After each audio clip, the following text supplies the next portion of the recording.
Hello friends, आज की जो वीडियो का टॉपिक है वो है एमएससीपी। एमएससीपी की फुल फॉर्म आप देखिएगा, फुल फॉर्म होती है modified assured career progression scheme. जब गवर्नमेंट सर्वेंट को 10 साल तक जो है प्रमोशन नहीं मिलता है, तब इस स्कीम का फ़ायदा उसके लिए मिलता है। जैसा कि आप लोग जानते हैं, जब आप गवर्नमेंट सर्वेंट बनेंगे तो हर गवर्नमेंट सर्वेंट को एक या दो प्रमोशन, जो भी उसके टाइम पीरियड होता है सर्विस का, उस सर्विस में उसे प्रमोशन मिलते हैं, ठीक है। और अगर उससे प्रमोशन नहीं मिलते हैं, ठीक है, अगर गवर्नमेंट सर्वेंट है वो प्रमोशन नहीं पाता है टिल द एज, मतलब 10 ईयर्स तक, और अगर वो कंटिन्यू 10 ईयर्स तक वो प्रमोशन नहीं पाता है तो उसके लिए जो है ये एमएससीपी का बेनिफिट मिलता है, ठीक है। एमएससीपी क्या है, एक सिंपल सा एक आप तरीका समझिएगा। जैसे आप मान लीजिए लेवल अभी 4 में है और आपको इस 4 लेवल में ही आपको 10 साल हो गए, आपको कोई प्रमोशन नहीं मिला, तो आपको जो है लेवल 5 में कर दिया जाएगा, ठीक है। आपका पे फिक्स लेवल 5 में कर दिया जाएगा। आपकी पोस्ट चेंज नहीं होगी, जो आपकी पोस्ट है वो वही रहेगी, बस आपका जो पे लेवल है वो चेंज हो जाएगा, उसमें जो है एक लेवल चेंज हो जाता है पे लेवल में। और ये जो बेनिफिट है ये 3 टाइम्स ही मिलता है पूरी सर्विस के अंदर। ऑल सर आपकी जो पूरी सर्विस ड्यूरेशन है उस सर्विस ड्यूरेशन में आपको जो है 3 बार, मतलब 3 टाइम्स ही आपको मिलेगा, 3 टाइम्स, जो कि 10, 20 और 30 ईयर्स कंप्लीट करने पर मिलता है, ठीक है। इसके बारे में मैं जो है ये 10, 20, 30 ईयर्स वाला जो मैटर है, इसके बारे में नीचे पॉइंट्स बने हुए हैं, उनमें मैं और डिटेल में आपको यहाँ पर समझाऊंगा, तब आप समझेंगे, ठीक है। अच्छा, ये चीज़ जो है एप्लीकेबल होगी हायर एडमिनिस्ट्रेटिव ग्रेड पर भी, मतलब जो एचएजी ग्रेड जो होता है, एचएजी हायर एडमिनिस्ट्रेटिव ग्रेड जो होता है, जिसमें क्या होता है सीनियर लेवल रैंक के जो ऑफिसर्स होते हैं उन पर ये चीज़ एप्लीकेबल है, सिर्फ लेवल 15 तक, ठीक है। सिर्फ लेवल 15 तक है, उसके बाद के जो लेवल 16, 17, 18 जो लेवल होते हैं उनको जो है ये बेनिफिट नहीं मिलेगा एमएससीपी का। ये सिर्फ जो एचएजी है इसके लिए लेवल 15 तक ही है। एलिजिबिलिटी इसकी देखिएगा, एलिजिबिलिटी जो है group A, group B, group C के लिए जो है, group B regular government servant हैं, जो सेंट्रल गवर्नमेंट सर्वेंट हैं उन्हें ग्रुप ए बी सी सभी इसके लिए एलिजिबल हैं। कैजुअल एम्प्लॉय जो होते हैं इनका स्टेटस टेम्प्रेरी होता है, वो भी इसके लिए एलिजिबल हैं। कौन एलिजिबल नहीं है, जो गवर्नमेंट सर्वेंट जो है एडहॉक पर या कॉन्ट्रैक्ट बेसिस पर वर्क कर रहे होते हैं तो वो इसके लिए एलिजिबल नहीं है। और इसके अलावा जो ऑर्गेनाइज्ड ग्रुप पे सर्विसेज होती हैं वो भी इसके लिए एलिजिबल नहीं होते हैं, ठीक है। ऑर्गेनाइज्ड ग्रुप पे सर्विसेज मतलब तो यूपीएससी सीएससी या यूपीएससी ईएससी के माध्यम से फिल होती हैं, उनके लिए अलग जो है एक एनएफयू स्कीम है। जैसे जो मतलब नॉन फंक्शनल अपग्रेडेशन होता है, ये कह सकते हैं जैसे एक एमएससीपी एक स्कीम है, कि जैसे गवर्नमेंट सर्वेंट को बेनिफिट दिया जाता है अगर उसे 10 साल तक कोई भी प्रमोशन नहीं मिल रहा है, वैसे ही सेम तरीका आप यहाँ पर समझ सकते हैं कि ये भी जो है एक तरीके की स्कीम ही है, एनएफयू नॉन फंक्शनल अपग्रेडेशन, जो कि जो है group A organised group A services में ये स्कीम चलती है, ठीक है। और इसमें क्या है, इनको क्यों एमएससीपी का फ़ायदा नहीं मिलता है, इसमें क्या है, जैसे मान लीजिए आईपीएस का कोई बैच है और वो जो है उसमें 10% थे, 10 में से एक का प्रमोशन हो गया, तो जो 9 बचे उनका भी जो ऑटोमेटिक पे इंक्रीज किया जाता है, ठीक है। तो ये जो नॉन फंक्शनल अपग्रेडेशन होता है, ठीक है, तो ये भी आप समझ गए। इसके अलावा अब कंडीशन समझिए, इसमें सबसे मुख्य जो है कंडीशन है और यहाँ से ही क्वेश्चन बनते हैं, ठीक है। तो इसमें समझिएगा कंडीशन इसमें क्या क्या रहती है।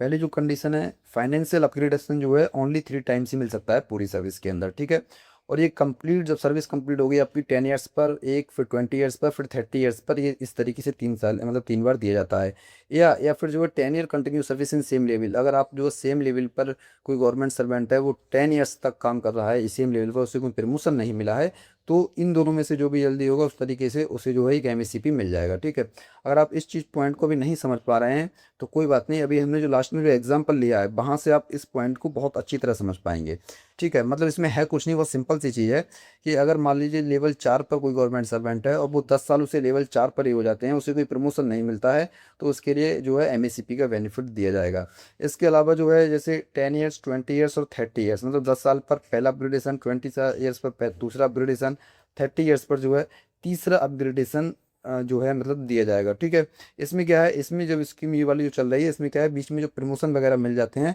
तो ये वाला मैटर वहाँ आपको समझ में आएगा जब हमने एग्जाम्पल लिया है, ठीक है। उसमें मैं आपको अच्छे तरीके से समझा पाऊंगा, तब आपको अच्छे तरीके से समझ में आएगा,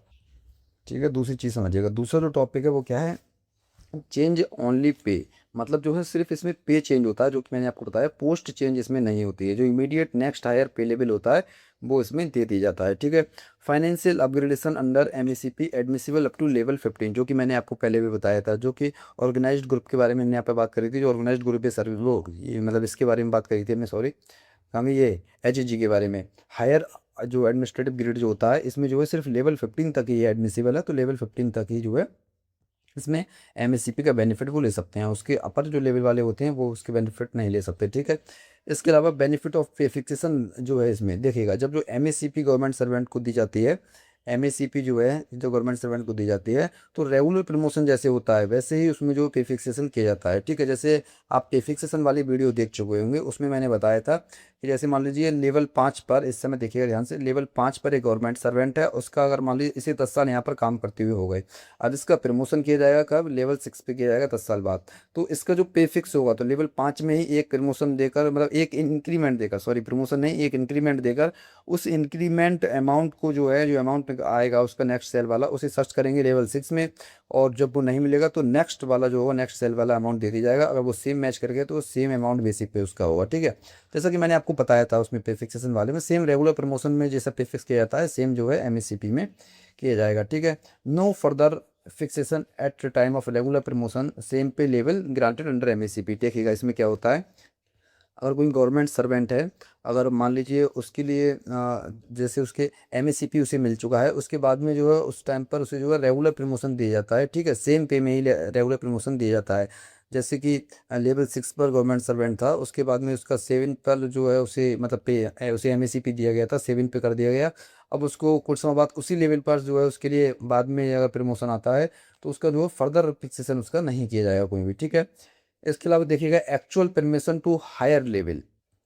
इसमें क्या है, इसमें गवर्नमेंट सर्वेंट को एमएससीपी पहले मिल चुका है, उसके बाद में क्या होता है, उसका अगर प्रमोशन किया जाता है, एमएससी वो हायर लेवल पे अगर किया जाता है, तो वो सेम तरीका है कि उसको जो एमएससीपी वाला पे होगा उसमें जो है उसे यहाँ पर सर्च करेंगे जिस लेवल में उसका प्रमोशन हुआ है, और अगर नहीं मिलेगा तो फिर उसको जो है नेक्स्ट हायर सेल में उसके लिए दे दिया जाएगा, ठीक है। तो ये तरीका है यहाँ पर भी, इसमें एमएससीपी में मतलब सेम सेम प्रमोशन की तरह ही लगा हुआ रहता है ये, ठीक है। अच्छा, मर्जर ऑफ पेज के लिए भी आप समझिएगा, जैसे क्या हुआ है, 6 पे कमीशन और 7 पे कमीशन, ये दो पे कमीशन है, ठीक है। जब 6 पे कमीशन में क्या हुआ था, तो कुछ ग्रेड पे वगैरह जो है इसको मर्ज करके पे लेवल बना दिया गया था, ठीक है। जैसे लेवल 5 लेवल 6 को मर्ज करके एक लेवल 6 ही बना दिया। तो इसमें क्या हुआ कि गवर्नमेंट सर्वेंट ने जो है, जो गवर्नमेंट सर्वेंट थे उन्हें जो प्रमोशन, मान लीजिए कोई गवर्नमेंट सर्वेंट था, उसने लेवल 5 से लेवल 6 में प्रमोशन लिया था 6 पे कमीशन में, बाद में उसे 7 पे कमीशन में लेवल 6 ही बना दिया गया था, पूरे को कंसीडर करके पूरे उसी अमाउंट को एक करके मर्ज करके लेवल 6 बना दिया गया था। तो फिर इसमें क्या हुआ, इसे कोई जो है इसका प्रमोशन का बेनिफिट काउंट नहीं किया जाएगा, इसमें मतलब एमएससीपी से दिया जाएगा, ठीक है। ऐसा नहीं है कि इसे ये मान लीजिए कि इसे प्रमोशन मिल चुका है तो इसे एमएससीपी नहीं दिया जाएगा, तो उसी को जो जो नुकसान हुआ है इसको, तो वो एमएससीपी से कवर अप किया जाएगा। मतलब ये माना जाए कि उसको कोई प्रमोशन नहीं मिला है, तो वो 10 ईयर्स वाला फॉर्मूला लगा कि मतलब इसे 10 साल तक कोई प्रमोशन नहीं मिला और इसे एमएससीपी मिलना चाहिए, तो वो एमएससीपी से वो कवर अप कर दिया जाएगा, ठीक है।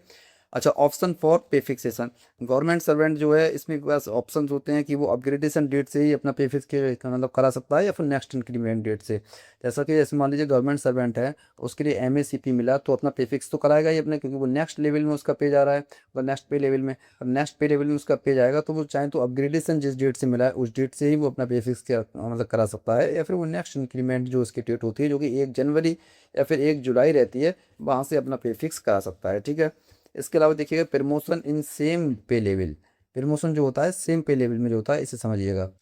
जब गवर्नमेंट सर्वेंट का सेम पे लेवल में प्रमोशन हो जाता है, जैसे कि गवर्नमेंट सर्वेंट है लेवल 4 में था और एक वो प्रमोशन हो गया, मतलब ए पोस्ट से इसे बी पोस्ट दे दी गई, लेकिन पे लेवल सेम रहा, पे लेवल सेम रहा, इससे कोई मतलब जो मतलब बेनिफिशियल जो होता है, मतलब इसमें जो मतलब पैसे को लेकर इसमें कोई मतलब इकोनॉमी की कोई फायदा नहीं हुआ, बट रिस्पॉन्सिबिलिटी इसकी बढ़ गई, ठीक है, रिस्पॉन्सिबिलिटी इसकी बढ़ गई, और इसको जो है कोई इसको फायदा नहीं हुआ, ऐसे पैसे के लिए कोई अमाउंट वगैरह राशि वगैरह जो भी होता है इसकी सैलरी वगैरह ये इंक्रीज नहीं हुई, रिस्पॉन्सिबिलिटी उसकी बढ़ गई, तो उसका प्रमोशन कर दिया गया ए पोस्ट से बी पोस्ट पे। तो अगर मान लीजिए इसमें पे उसका नहीं बढ़ा है और रिस्पॉन्सिबिलिटी उसकी बढ़ गई है, तो ऐसा गवर्नमेंट सर्वेंट बाद में डिमांड नहीं कर सकता कि उस समय मेरा पे नहीं बढ़ा था तो मेरा प्रमोशन नहीं होगा, तो इस प्रमोशन को भी प्रमोशन माना जाएगा। तो जो है उसे एमएससीपी मतलब वो एमएससीपी के लिए डिमांड नहीं कर सकता, ये नहीं कह सकता कि मैं लेवल 4 पर 10 ईयर्स से हूँ तो मुझे एमएससीपी, तो एमएससीपी नहीं मिलेगी, इस प्रमोशन को प्रमोशन कंसिडर किया जाएगा, ठीक है। क्योंकि इसमें मैं आपको बता देता हूँ कि जैसे अगर प्रमोशन मिल जाता है तो फिर एमएससीपी नहीं दिया जाता है। एमएससीपी क्या है, एमएससीपी मतलब जब प्रमोशन गवर्नमेंट सर्वेंट को नहीं मिल पा रहा है तो उसकी एक तरीके से भरपाई की जाती है कि प्रमोशन आपको नहीं मिला, कोई बात नहीं, आपका जो पे है वो हम बढ़ा रहे हैं, नेक्स्ट पे लेवल में आपको ट्रांसफर मतलब बढ़ा रहे हैं, आपका पे बढ़ा रहे हैं, लेकिन आपकी पोस्ट सेम रहेगी, मतलब एक तरीके से उसकी भरपाई कर दी जाती है, ठीक है। अच्छा देखिएगा पॉइंट नंबर 8 क्या है, विदाउट ब्रेक। ठीक है, अगर मान लीजिए कोई गवर्नमेंट सर्वेंट है, विदाउट ब्रेक अदर ऑफिस को ज्वाइन कर लेता है, टेक्निकल रिजिग्नेशन बेसिस पर ज्वाइन कर लेता है, ब्रेक सर्विस में नहीं है, तो एमएससीपी के लिए वो टाइम कंसिडर किया जाएगा, वो वाला भी उसे एमएससीपी दी जाएगी। मतलब पुरानी सर्विस में उसमें जो टाइम अपना जो भी मतलब पुरानी सर्विस में बताया है उसको जो है टाइम को कंसिडर करके तो उसे जो है एमएससीपी प्रोवाइड करी जाएगी, क्योंकि एमएससीपी के लिए 10 ईयर्स चाहिए, तो उसमें जो है वो टाइम भी गिना जाएगा। ठीक है। अच्छा, गवर्नमेंट सर्वेंट जो है स्टेचुरी बॉडी, ऑटोनोमस बॉडी या फिर जो पीएसयू होते हैं, पब्लिक सेक्टर अंडरटेकिंग, उनमें अगर मान लीजिए वर्किंग था, सेंट्रल गवर्नमेंट में आता है, तो फिर जो उसकी जो सर्विस का टाइम है वो कंटिन्यू नहीं किया जाता। ठीक है, एमएससीपी के हिसाब से उसे एमएससीपी की मतलब अगर एमएससीपी देंगे तो वो टाइम जो कंसिडर नहीं किया जाएगा पुरानी सर्विस का। अच्छा, डेपुटेशन एंड लीव पे समझ लीजिएगा, जब गवर्नमेंट सर्वेंट जो है डेपुटेशन पर जाता है या लीव पर जाता है, तो देखिए जब हाँ डेपुटेशन पर जाएगा या वो लीव पर जाएगा तो जो है इसे उसका जो मतलब लीव पर उसने जो टाइम वहाँ पर बिताया है या फिर डेपुटेशन पर जो दूसरे डिपार्टमेंट में वो टाइम वहाँ बिता रहा है, तो उस कंडीशन में क्या है, उसे कंसिडर किया जाएगा एमएससीपी के हिसाब से, बट जो है ऑथराइज होना चाहिए कॉम्पिटेंट अथॉरिटी से। मतलब लीव जो है लीव कॉम्पिटेंट अथॉरिटी से ही ऑथराइज होंगी तो ही वो लीव मानी जाती हैं, आपको पता है। ठीक है, और इसके अलावा जो है डेपुटेशन पर जाते हैं तो वो भी कॉम्पिटेंट अथॉरिटी के ही डिसीजन से जाते हैं। ठीक है, तो ये भी जो है मतलब सब जो है एमएससीपी शॉर्ट में मतलब समझे हम, तो लीव का और डेपुटेशन का पीरियड जो है एमएससीपी के लिए कंसिडर किया जाता है। मतलब एमएससीपी जब प्रोवाइड करी जाएगी तो ऐसा नहीं है कि आपने मान लीजिए लीव ले ली थी साल में 2 महीने की, तो वो एमएससीपी के लिए नहीं माना जाएगा, नहीं, तो वो भी पीरियड सब 10 ईयर्स के अंदर कवर हुआ है, ऐसे ही डेपुटेशन का। ठीक है, इसके अलावा जो वर्क चार्ज एम्प्लॉय जो होते हैं जो कि स्पेशल प्रोजेक्ट वगैरह के लिए रखे जाते हैं, इनमें अगर सेफ कंडीशन फॉलो हो रही है, जैसे कि मतलब रेगुलर स्टाफ जो है उस रेगुलर स्टाफ के जो रूल्स रेगुलेशन लग रहे हैं सेम अगर इन पर भी लगाए जा रहे हैं तो इन्हें भी एमएससीपी के लिए कंसिडर किया जाएगा। ठीक है, इसके अलावा एक्सिस्टिंग टाइम बाउंड स्कीम, जैसे यहाँ पर समझिएगा क्या होता है, मतलब कोई मिनिस्ट्री या डिपार्टमेंट है उसके पास कोई अगर पुरानी स्कीम है तो वो क्या करेगा, अपने डिपार्टमेंट में ही कंसल्टेंट करके सीनियर्स से या फिर जो भी उनके हेड हैं उस पुरानी स्कीम को या तो वो स्विच कर लें एमएससीपी में या फिर उस पुरानी स्कीम को ही चलाते रहें। ऐसा नहीं है कि दोनों स्कीम को पैरेलल को चलाते रहेंगे, मतलब एमएससीपी भी चलेगी, उनकी कोई पुरानी स्कीम चल रही है वो भी चलेगी, ऐसा नहीं है, तो वो स्विच कर जाए एमएससीपी पर या पुरानी स्कीम ओल्ड स्कीम को ही वो कंटिन्यू कर सकते हैं। ठीक है। ठीक है, अब इसमें हम समझते हैं इसमें एग्जाम्पल के बारे में और भी इसमें कुछ आप देखिए और भी कुछ इसमें है टॉपिक, एग्जाम्पल बाद में आएगा भाई। इसमें क्या है, 14 नंबर पॉइंट समझिएगा, एप्लीकेबल ऑन ऑटोनॉमस बॉडी। देखिए ऑटोनॉमस बॉडीज जो होती हैं जैसा कि मैंने पुरानी वीडियो में भी आपके लिए बताया था कि ऑटो मिनिस्ट्री वगैरह जो होती है वो अगर ऑटोनॉमस बॉडीज़ के लिए जो है रजिस्टर करा सकती है एक तरीके से, मतलब सेंट्रल गवर्नमेंट के सारे रूल्स उन पे लगते हैं। तो वो भी मैंने आपको बताया था कि applicability on autonomous body, central government autonomous body statutory body है, अगर वो रूल्स सारे फॉलो करती हैं का मतलब सेंट्रल गवर्नमेंट की ऑटोनॉमस बॉडी सारे सेंट्रल गवर्नमेंट के हिसाब से ही चलती हैं, तो उनके भी गवर्नमेंट सर्वेंट को सभी एमएससीपी दिया था, जैसे आईसीएमआर है या फिर एम्स वगैरह है, तो इनको सेम रूल्स लगते हैं जो भी सेंट्रल गवर्नमेंट वाले हैं, ये सब सेम रूल चलते हैं। ठीक है, इसके अलावा एमएससीपी डिलेट, देखिए अगर मान लीजिए कोई गवर्नमेंट सर्वेंट है उसे एमएससीपी दिया जाना है, लेकिन अगर मान लीजिए उसे अनफिट डिक्लेयर कर दिया गया, ठीक है, एमएससीपी को उसे अनफिट डिक्लेयर कर दिया गया,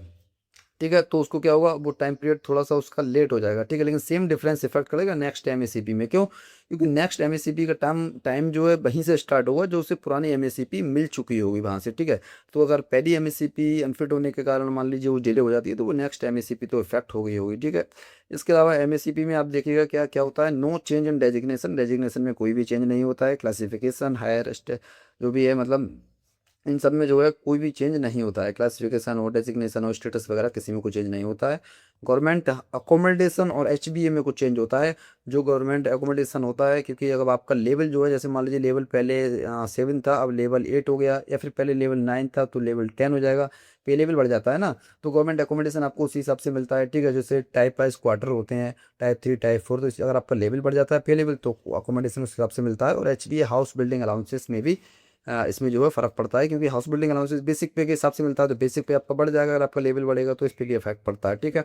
इसके अलावा जो अपार बेंचमार्क होता है इसे भी आप समझिएगा, अपार बेंचमार्क क्या है, फॉर एमएससीपी के लिए बहुत ज़्यादा इंपॉर्टेंट होता है। देखिए 25 यहाँ पर क्या लिखा है 25 जुलाई और आफ्टर, देखिए इसमें क्या है 25 जुलाई और इसके इसके बाद जो 2016 की बात है इसमें 2016, और इसके बाद में जो है एमएससीपी पर वेरी गुड लिखा हुआ, इसमें एमएससीपी को मतलब जो कमेटी वगैरह होती है एमएससीपी जब दिया रहा होता है किसी गवर्नमेंट सर्वेंट को, तो अपार का बेंचमार्क चेक करती है, वेरी गुड उसमें लिखा हुआ होता है बेंचमार्क के रूप में कि वेरी गुड होना चाहिए। लेकिन इससे पहले, ठीक है, इससे पहले जो है लेवल 11 या इससे जो लोअर मतलब लेवल वाले थे उनके लिए गुड, और लेवल जो मतलब लेवल 12 है उससे अपर लेवल वालों के लिए वेरी गुड, इसमें जो है बेंचमार्क चाहिए होता था, ये बहुत ज़्यादा मैंडेटरी है। ठीक है, इसको जरूर देखा जाता है, जो बेंचमार्क होता है तो बहुत इंपॉर्टेंट है। तो मतलब अगर हम अभी की बात करें तो वेरी गुड होना चाहिए एमएससीपी के लिए, ठीक है। तो आपको एमएससीपी वाला बेनिफिट मिलेगा। इसके अलावा देखिएगा इसमें 18 वाला पॉइंट क्या कह रहा है, गवर्नमेंट सर्वेंट जो है उसके अगेंस्ट में कोई अगर डिसिप्लिनरी प्रोसीडिंग चल रही है तो फिर उसे जो है सेम वही फॉर्मूला, मतलब वही रूल लगेगा जो कि प्रमोशन पे लगता है। हमने डिस्कस भी किया था, जो हमने सीसी रूल्स पढ़े थे उसमें डिस्कस किया था कि प्रमोशन उसका रोक दिया था उस समय के लिए, अगर डिसिप्लिन प्रोसीडिंग चलती है बाद में फिर उसे प्रमोशन दिया जाता है या फिर उसके ऊपर पेनल्टी लगती है, तो पेनल्टी ऑर्डर में सब कुछ लिखा हुआ होता है, ठीक है। इसके अलावा जो 19 पॉइंट देखेगा, रिजर्वेशन एंड रोस्टर रूल देखिएगा। जैसे प्रमोशन होता है तो जो जनरल प्रमोशन होता है उसमें ये सारे रिजर्वेशन और रोस्टर रूल्स फॉलो किए जाते हैं, बट एमएससीपी क्या है, ये कुछ भी नहीं है किसी तरीके का, सिर्फ एक मतलब कह सकते हैं सिर्फ इंक्रीमेंट है एक तरीके से नेक्स्ट पे लेवल में, ठीक है। नेक्स्ट पे लेवल में जाना है बस इसमें, और कुछ भी नहीं है। तो ये क्या है, एक फंक्शनल प्रमोशन नहीं है, ये सिर्फ क्या, इसमें रिजर्वेशन रोस्टर वगैरह की आवश्यकता इसमें नहीं पड़ती है। तो इसके जो बेनिफिट इसमें जो है क्या जो दिए जाते हैं, मतलब सारे लोग इक्वली दी जाते हैं, चाहे वो एससी हो एसटी हो किसी भी उस कैटेगरी के हो, उनको सारे लोग इक्वली बेनिफिट्स दिए जाते हैं। मतलब 10 ईयर्स तक अगर किसी गवर्नमेंट सर्वेंट को कोई प्रमोशन नहीं मिला है तो एमएससीपी का एक बेनिफिट दे दिया जाएगा और कोर्स जो है नेक्स्ट पे लेवल में कर दिया जाएगा। तो ये सिंपल सा प्रोसेस है। इसमें कोई स्क्रीनिंग कमेटी जो बनती है उसमें एसटी एसटी वाला जो फॉर्मूला होता है कि एक एससी और एक एसटी के मेंबर वगैरह होना मैंडेटरी है, इस तरीके का जो रूल है। तो उसमें इस रूल का मतलब कोई रूल को पालन करना भी जरूरी नहीं है, फॉलो करना इससे जरूरी नहीं होता है, ठीक है। इसके अलावा सरप्लस स्टाफ जो होता है, जैसे अगर सरप्लस जो आपका डिपार्टमेंट अगर किसी गवर्नमेंट सर्वेंट को सरप्लस स्टाफ बताकर ट्रांसफ़र कर देता है अदर डिपार्टमेंट में सेम लेवल पर या किसी लो लेवल पर, तो जो एमएससीपी जो होगी उसमें जो है ओल्ड टाइम पीरियड भी कंसिडर किया जाएगा। लेकिन अगर मान लीजिए यूनिलेटरल ट्रांसफ़र होता है, अपनी मर्जी से गवर्नमेंट सर्वेंट ट्रांसफ़र ले लेता है लोअर पोस्ट पर, अपनी मर्जी से ट्रांसफ़र देता है, अगर मान लीजिए लोअर पोस्ट पर अगर अपनी मर्जी से ट्रांसफ़र ले रहा है तो फिर वो एमएससीपी के लिए जो है मतलब हाँ काउंट उसमें जो है मतलब नहीं होगा। लेकिन अगर वो सेम पोस्ट पर लेता है तो वो कंसिडर किया जाएगा ये टाइम। लेकिन अगर लोअर पोस्ट पर, जैसे कि मान लीजिए गवर्नमेंट सर्वेंट, मैं आपको बताऊँ ऐसे ओल्ड आपके ऑफिस है, कोई गवर्नमेंट सर्वेंट है उसके ओल्ड ऑफिस वो लेवल 5 पर था और न्यू पर जो है लेवल पहले 6 पर गया न्यू में, मतलब उसे ट्रांसफर कर दिया सरप्लस बताकर। फिर क्या हुआ उसका, उसने कहा नहीं मैं तो पुरानी ऑफिस में ही जाऊँगा, मुझे दोबारा उसी में भेज दूँ। लेकिन उस ऑफिस में लेवल 5 अवेलेबल नहीं है, कोई वैकेंसी नहीं है, तो वो कहेगा नहीं मुझे तो लेवल 4 पे भेज दो, मैं वहीं चला जाऊँगा, मैं लोकल वहीं जाना चाहता हूँ। तो उसके लिए क्या होगा, मतलब उसके लिए मतलब एमएससीपी वगैरह के लिए वो जो टाइम है, ये टाइम इसके लिए वो मतलब ये नहीं कह सकता कि मैंने मुझे एमएससीपी दो, मैंने लेवल 5 पर यहाँ काम किया था तो मैंने प्रमोशन नहीं लिया तो मुझे एमएससीपी दो, तो वो एमएससीपी के लिए क्लेम नहीं कर सकता, ठीक है। ये बात इसमें बताई गई है। इसके अलावा देखिएगा डिनाई फॉर प्रमोशन क्या होता है, जैसे कभी कभी गवर्नमेंट सर्वेंट जो होते हैं किसी भी कारण, उनका कोई भी रीज़न हो सकता हो, वो अगर कहीं जाना नहीं चाहते हैं या फिर कोई फैमिली प्रॉब्लम हो, प्रमोशन को वो डिनाई कर देते हैं, ठीक है। तो प्रमोशन को डिनाई करने में क्या होता है, जैसे मान लीजिए उन्हें एक प्रमोशन ऑफर्ड हुआ और उन्होंने गवर्नमेंट सर्वेंट जो उसने प्रमोशन के लिए डिनाई कर दिया, तो इसमें क्या हुआ उसको बेनिफिट नहीं मिलेगा एमएससीपी का। ऐसा नहीं है कि प्रमोशन डिनाई कर रहा है तो वो उसे बेनिफिट मिलेगा एमएससीपी का, क्यों, एमएससीपी का बेनिफिट जब है जब प्रमोशन अवेलेबल नहीं है गवर्नमेंट सर्वेंट के लिए, लेकिन जब उसे ऑफर्ड हो रहा है प्रमोशन, वो खुद लेना नहीं चाह रहा तो उसको फिर एमएससीपी नहीं मिलेगी। अच्छा गवर्नमेंट सर्वेंट के मान लीजिए ऑलरेडी अगर एमएससीपी मिल चुकी है उसके बाद अगर मान लीजिए प्रमोशन मिला और उसने डिनाई कर दिया, तो ऐसा भी नहीं है कि एमएससीपी उससे वापस ले ली जाएगी, ठीक है। क्योंकि पहले ही एमएससीपी अगर मिल चुकी है तो कोई दिक्कत नहीं है, सब इसमें फ्यूचर लॉस का इसमें एक वो रहता है। क्योंकि जैसे जो एमएससीपी है, no MSCP until next readiness, जब तक गवर्नमेंट सर्वेंट रेडी नहीं हो जाता प्रमोशन लेने के लिए तो उसके लिए तब तक नेक्स्ट एमएससीपी नहीं दी जा सकती, क्योंकि जो है डिपार्टमेंट उसे डिपार्टमेंट पीरियड मतलब डिपार्ट कर देता है, तो डिपार्टमेंट पीरियड होता है जब तक वो रेडी नहीं हो जाता नेक्स्ट प्रमोशन के लिए। जब वो रेडी हो जाएगा तो फिर वहाँ से एमएससीपी की टाइमिंग लगती है, ठीक है। इसके अलावा गवर्नमेंट सर्वेंट जो है higher post on ad hoc basis, अगर मान लीजिए वो एडहॉक बेसिस पर हायर पोस्ट पर गए वर्क कर रहा है, तो ऐसा नहीं है कि जैसे वो किसी और पोस्ट पर वर्क कर रहा है तो और डिपार्टमेंट उसे छोड़ देगा, जब एमएससीपी देने की बारी आएगी तो स्क्रीनिंग कमेटी उसे जरूर कंसिडर करेगी और उसे बेनिफिट मिलेगा। जब बेनिफिट मिलेगा जब वो एडॉप वाली पोस्ट से अपनी ओरिजिनल पोस्ट पर वापस आ जाएगा, मतलब रिवर्जन हो जाएगा टू लोअर पोस्ट, जो उसकी पोस्ट थी ओरिजिनल उस पर वापस आ जाएगा तो उसे वो बेनिफिट दिए जाएंगे, ठीक है। इसके अलावा एम्प्लॉय मान लीजिए डेपुटेशन पर था, तो डेपुटेशन पर तो बहुत ही सीधा सा इसमें केस है कि गवर्नमेंट सर्वेंट जो है पेरेंट डिपार्टमेंट से जब अदर डिपार्टमेंट में जाता है तो वो डेपुटेशन कहलाता है, ठीक है। अच्छा इसके अलावा इसमें जैसे हमने यहाँ पर पढ़ा एडॉक पर जब उसे एमएससीपी जब मिलेगी जब वो रिवर्जन हो जाएगा लोअर पोस्ट पर, लेकिन डेपुटेशन पर ऐसा नहीं है। डेपुटेशन पर क्या है, जब वो कॉमन सर्वेंट डेपुटेशन पर है तो उसके लिए जो है एमएससीपी दी जाती है, बट उसको सामने दो कंडीशन होती हैं कि या तो वो पेरेंट डिपार्टमेंट की सैलरी ले ले आफ्टर एमएससीपी बेनिफिट, मतलब अगर पेरेंट डिपार्टमेंट में उसे एमएससीपी दी गई है, उसको पे लेवल बढ़ाया गया है, तो अगर उसे वहाँ से फ़ायदा हो रहा है तो वो ये वाला पेमेंट चूज़ कर सकता है कि मुझे भाई पेरेंट डिपार्टमेंट वाला पेमेंट चाहिए, मुझे वहाँ का पे चाहिए। या फिर वो चूज़ कर सकता है कि अदर डिपार्टमेंट की जो रेपुटेशन सैलरी उसे मिल रही है, या फिर वो ले ले कि हाँ मैं तो भाई यही वाली सैलरी लूँगा, जिसमें उसे फ़ायदा लगे वो कोई भी चूज़ कर सकता है, ठीक है। अब हम देखते हैं यहाँ पर क्या एग्जाम्पल देखते हैं, एग्जाम्पल क्या है। जैसा कि मैंने कहा था आपको फर्स्ट वाला पॉइंट यहाँ पर समझेंगे, तो ये एक एग्जाम्पल है, अब यहाँ पर समझिएगा। अगर आपको इसमें कुछ भी समझ में वीडियो में नहीं आए तो आप कमेंट कर कर जरूर बताइएगा, मैं उसको नेक्स्ट वीडियो में ज़रूर बताने का पूरा प्रयास करूँगा। कोई ऐसी चीज़ नहीं है इसमें जो आपको समझ में आने वाली नहीं है, आप हर चीज़ बहुत आसानी से इसमें समझ सकते हैं। तो चलिए अब इस एग्जाम्पल के लिए समझते हैं, ठीक है। एग्जाम्पल देखिएगा ध्यान से। ऐसे कोई गवर्नमेंट सर्वेंट है, उसने सर्विस ज्वाइन की, ठीक है, लेवल 2 पर उसने सर्विस ज्वाइन की और उसने 8 साल तक जॉब की और 8 साल के बाद उसको एक फर्स्ट रेगुलर प्रमोशन मिला, ठीक है। उसने क्या की, पहले सर्विस ज्वाइन की लेवल 2 पर, अब उससे सर्विस ज्वाइन किए हुए 8 साल हो गए, तो 8 साल बाद उसे एक प्रमोशन मिल गया, फर्स्ट रेगुलर प्रमोशन, उसे लेवल 4 मिल गया, ठीक है। उसको एक प्रमोशन मिला, लेवल 2 से लेवल 4 पहुंच गया, ठीक है। अच्छा, प्रमोशन फिर उसके होने के बाद फिर वो लेवल 4 पर जो है वो 10 साल तक वर्क करता रहा, ठीक है। 10 साल तक वर्क करने के बाद में, क्योंकि उसे 10 साल तक कोई प्रमोशन नहीं मिला है, वो 10 साल तक उसी पोस्ट पर बना हुआ है, लेवल 4 पर, उसी पे लेवल पर, तो उसे क्या किया गया, उसे फिर जो है सेकंड ऐसे एमएससीपी दे दी गई है, ठीक है। ये एमएससीपी दे दी गई तो उसे लेवल 5 में कर दिया गया। जैसा कि मैंने बताया एमएससीपी में सिर्फ एक लेवल चेंज हो जाता है, लेवल 4 से लेवल 5 पर वो पहुंच गया, ठीक है। अब लेवल 5 पर जब वो आया तो उसके बाद में फिर उसे कोई प्रमोशन नहीं मिला, तो लेवल यहाँ पर जो उसने 10 साल तक यहाँ पर और सर्विस की, उसे वही ये भी एमएससीपी दे दी गई और वो लेवल 6 पे पहुंच गया, ठीक है। मतलब ये हुआ कि उसने 8 साल सर्विस की तो रेगुलर प्रमोशन मिला, फिर उसने 10 साल सर्विस की तो उसे एमएससीपी मिली, फिर 10 साल उसने मतलब सर्विस की, क्योंकि कोई प्रमोशन नहीं मिला था इस बीच में उसे, तो उसे फिर एमएससीपी मिली, मतलब 28 में साल में उसे जो है थर्ड एमएससीपी यहाँ पर मिली, ठीक है। अब इसमें एक कंडीशन बनती है, एक कंडीशन देखिएगा, ये तो हो गया एक फंडा की, मतलब वो अगर वो 10 साल तक उसे प्रमोशन नहीं मिला है तो उसे एमएससीपी मिल गई। लेकिन इसी केस में क्या होता है, जैसे मान लीजिए उसने 8 साल सर्विस की तो उसे एक लेवल 4 पे प्रमोशन मिला था, ठीक है। 10 साल उसने, और फिर उसके 10 साल बाद में उसे जो है एक एमएससीपी मिल गई थी, लेवल 5 पे पहुंच गया था वो, ठीक है।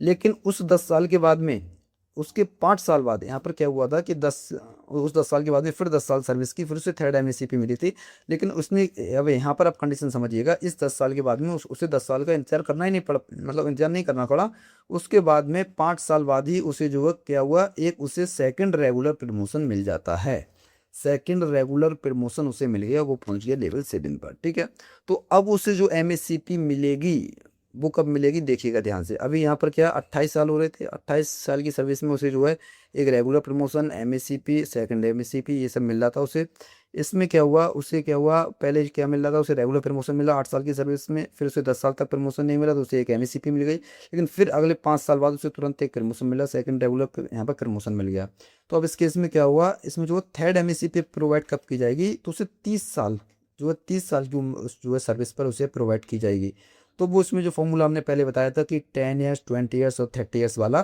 तो यहाँ पर आप देखिएगा 30वें साल में उसे जो है तीसरी जो है एमएससीपी यहाँ पर दी जाएगी।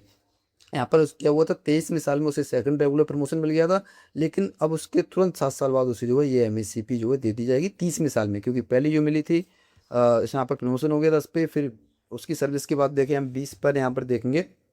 10 साल बाद इसे एक एमएससीपी मिली, फिर रेगुलर प्रमोशन हुआ, उसके बाद में जो है इसे अब जो 30वीं साल में जो है उसे एक एमएससीपी दे दी जाएगी, ठीक है। अब यहाँ पर आप देखिएगा, after 10 years of promotion, 30 years service of completion, देखिए इसमें दो दो चीज़ हमने वहाँ डिस्कस करी थी। या तो 10 ईयर्स सेम लेवल पर है तो उसे जो है इसमें जो है मतलब 10 ईयर्स तक है उसे प्रमोशन नहीं मिला तो उसे एमएससीपी, और एक था 30 ईयर सर्विस कंप्लीशन, तो सिर्फ सर्विस कितने की कंप्लीट हो गई है, 10 ईयर्स, 20 ईयर्स, उस आधार पर उसे दिया जाता है एमएससीपी। तो यहाँ पर जो है इसके लिए एमएससीपी दी जाएगी, ठीक है। अगर मान लीजिए उसका जो है जो प्रमोशन है वो 20 ईयर्स से यहाँ पर जो है 10 ईयर्स से पहले ही होता, मान लीजिए 19 पे यहाँ पर हो जाता यहाँ पर इसका प्रमोशन, तो उसे जो है वो फिर एमएससीपी कौन सी उस पर मिलती, कौन सी सर्विस पे, मतलब उसकी 29 जब सर्विस हो जाती 29 ईयर्स की, तब उसे एमएससीपी मिलती, ठीक है।